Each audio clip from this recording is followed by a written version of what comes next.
IPL 2025లో వరుస ఓటములతో సతమతమవుతున్న Chennai super కింగ్స్కు మరో భారీ షాక్ తగిలింది.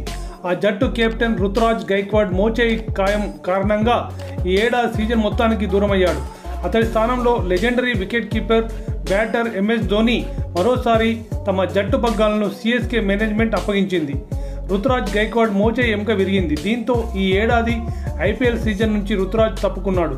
అతడి స్థానంలో ఎంఎస్ ధోని కెప్టెన్గా బాధ్యతలు స్వీకరించనున్నాడు అని కేకేఆర్తో మ్యాచ్కు ముందు గురువారం విలేకరుల సమావేశంలో ఫ్లెమింగ్ పేర్కొన్నాడు. కాగా గైక్వాడ్ మార్చి 30న గౌహతి వేదికగా రాజస్థాన్ రాయల్తో జరిగిన మ్యాచ్లో గైక్వాడ్ కుడి మోచేయికి గాయమైంది. ఆ మ్యాచ్లో జోప్రా ఆర్చర్ వేసిన ఓ షార్ట్ బాల్ గైక్వాడ్ మోచేయికి బలంగా తాకింది.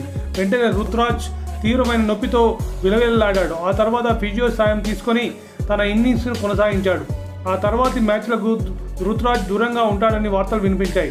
కానీ ఫిట్నెస్ సాధించడంతో ఢిల్లీ క్యాపిటల్స్, పంజాబ్ కింగ్స్తో మ్యాచ్లు గైక్వాడ్ అందుబాటులో ఉన్నాడు. అయితే నొప్పితోనే ఈ 2 మ్యాచ్ల్లో కూడా అతడు ఆడినట్లు తెలుస్తుంది. తాజా స్కాన్ రిపోర్ట్లో మోచేయి ఎముక విరిగినట్లు తేలింది. ఈ క్రమంలో ఈ ఏడాది సీజన్లో మిగిలిన మ్యాచ్లపై మొత్తానికి రుతురాజ్ దూరమయ్యాడు. ధోని ఏప్రిల్ 11 చెపాక్ వేదికగా కేకేఆర్తో జరిగే మ్యాచ్తో తిరిగి సిఎస్కే కెప్టెన్గా బాధ్యతలు స్వీకరించనున్నాడు. కెప్టెన్గా ధోనికి అపారమైన అనుభవం ఉంది. అతడి సారథ్యంలోనే సిఎస్కే 5 సార్లు ఐపీఎల్ ఛాంపియన్గా నిలిచింది. మిస్టర్ కూల్ 235 మ్యాచ్ల్లో సిఎస్కేకు నాయకత్వం వహించాడు. మరోసారి తన కెప్టెన్సీ మార్కును చూపించేందుకు ఈ జార్ఖండ్ డైనమిట్ సిద్ధమయ్యాడు.